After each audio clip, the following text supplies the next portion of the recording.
Human societies are not uniform. They are shaped and characterized on the basis of social institutions, namely, family, economic, education, religion, and government. The dominant institutions in a given society influences societal culture. In some societies, religion might be the dominant institution that influences the members' way of life, whereas, in other societies, they could be economic or government. Mabuhay everyone. I am Owen. Our lesson is focused on the categories and stages of society. We will be comparing the different forms of societies and stages of the society's development in order to better understand the factors that made them similar and at the same different. To deepen understand of this lesson on categories, societies and stages of society's development, here are our guide questions that we will be using in the discussion of the lesson. 1. What are the categories of society? How are the categories similar and different? 2. What are the different stages of society? What characterize each stage? These questions will also be presented to introduce each topic.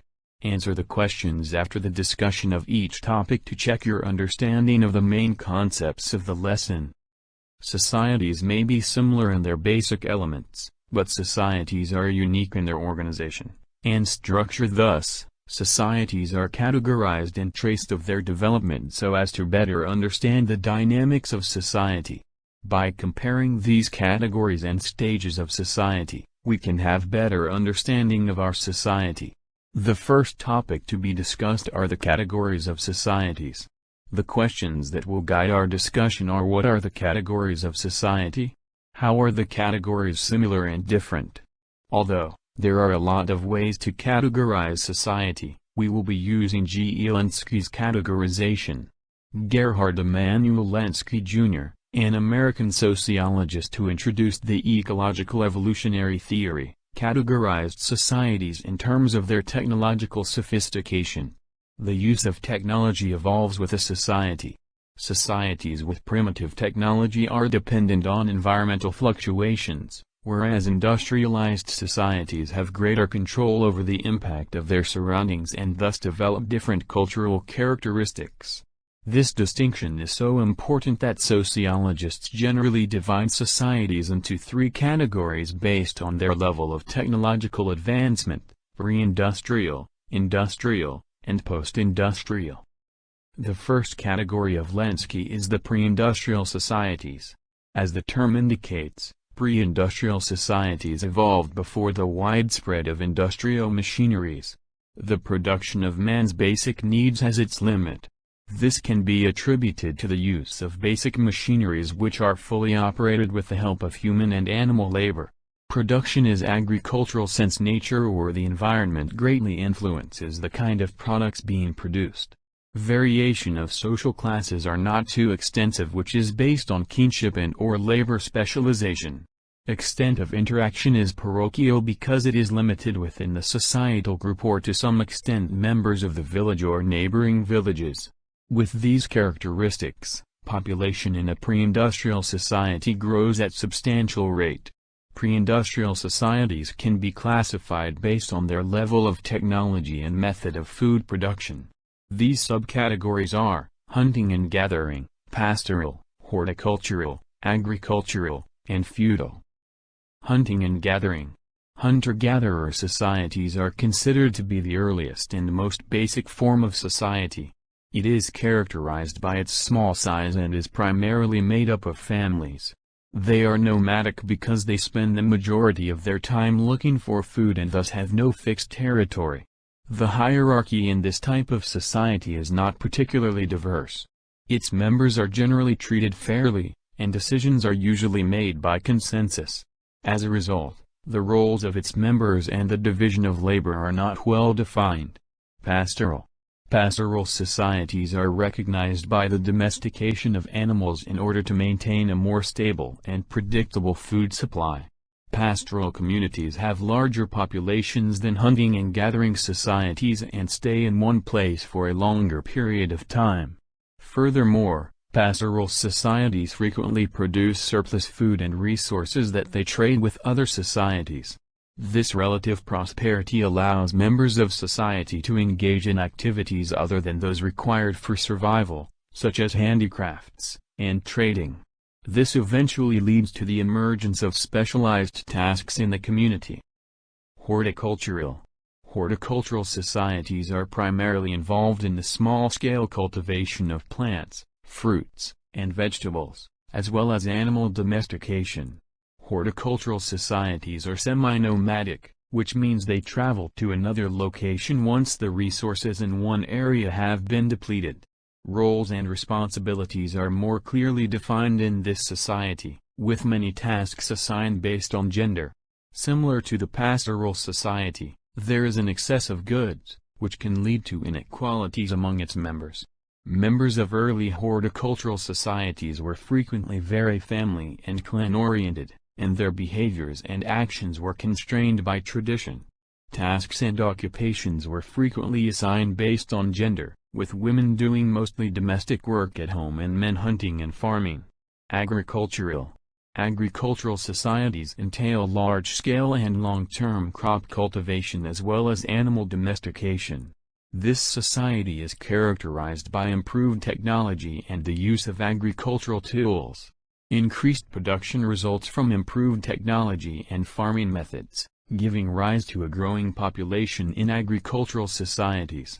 The large population of agricultural societies has contributed in a more structured social system that aids in the management of resources and its members.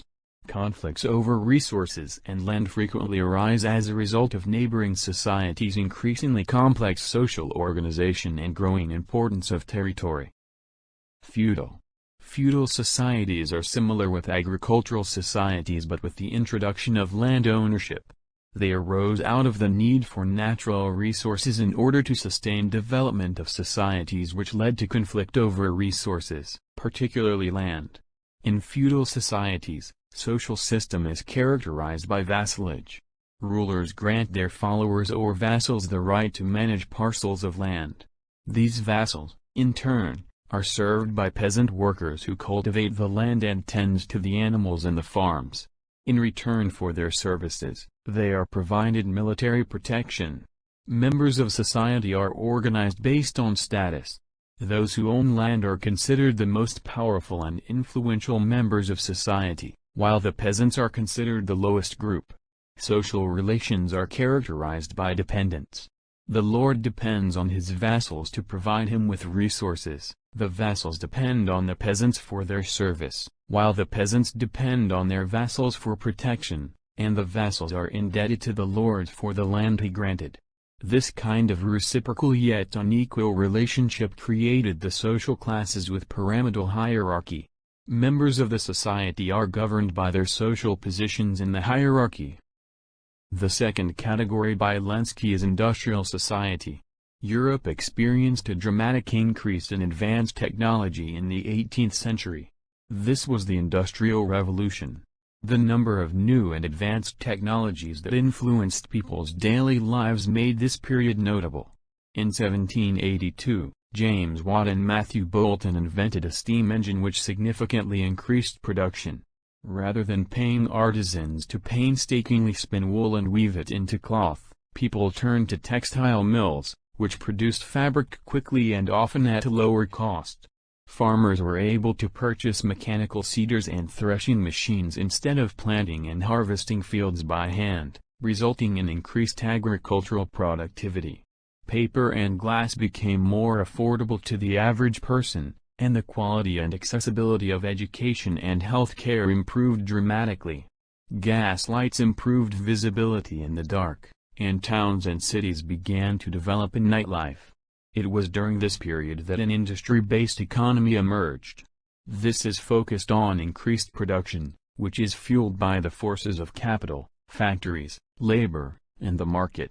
Power shifted from the hands of the aristocracy to business-savvy newcomers who amassed fortunes as a result of these economic forces. Capitalists and businessmen became the new power players, and they used their leverage in business to exert influence over aspects of government. As capitalism expanded, so, too, did mobility in the social ladder. Capitalists rose to the upper echelons of the social hierarchy.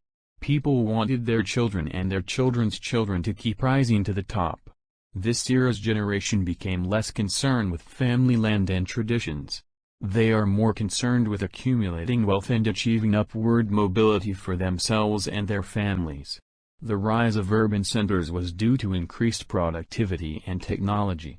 Workers flocked to factories in search of work, and city populations became more diverse.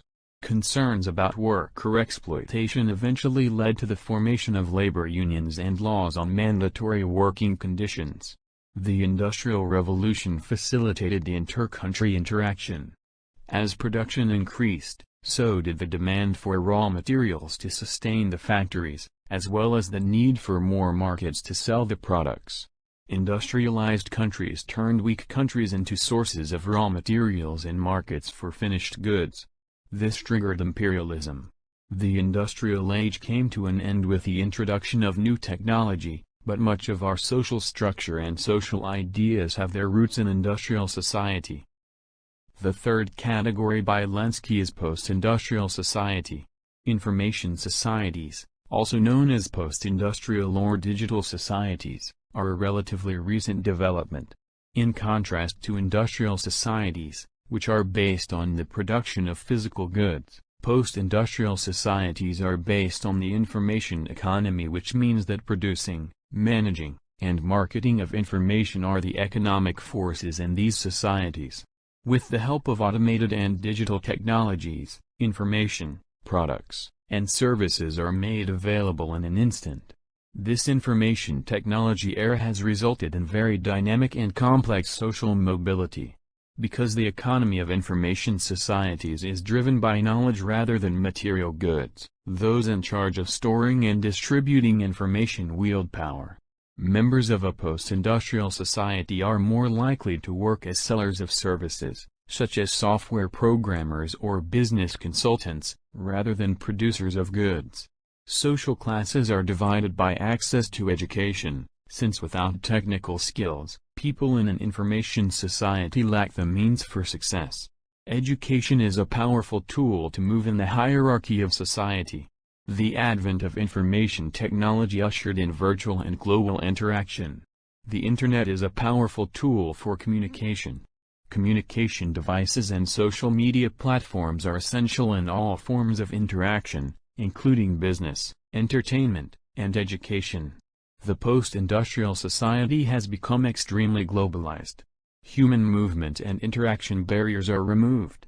They are feasible on a global scale. People moved around the world as a result of easy access to fast transportation and communication. As a result, the population is extremely diverse. This is due to the fluidity of interracial marriages and being open to cultural mixture. Information technology has greatly improved human lives in the post-industrial society. However, this type of society, like other societies, has created new problems that are no longer limited to a single community but are global in nature. Our next topic: Auguste Comte's stages of society, which is another way to look into the differences of society. The law of 3 stages was proposed by Auguste Comte, a French philosopher. This theory describes the evolution of the 2 following areas throughout history. 1. There are 3 stages of human intellectual development, and 2. These 3 stages represent social evolution. Comte believed that the human intellect is a social change agent because people's perspectives on the world influence the structure of their society.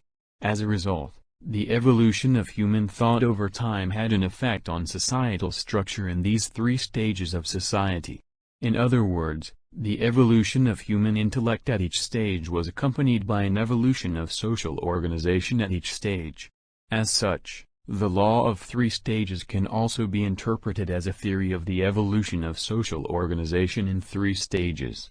The following are the characteristics of social organization in these 3 stages. 1. Theological stage. People considered the family to be the most important social unit.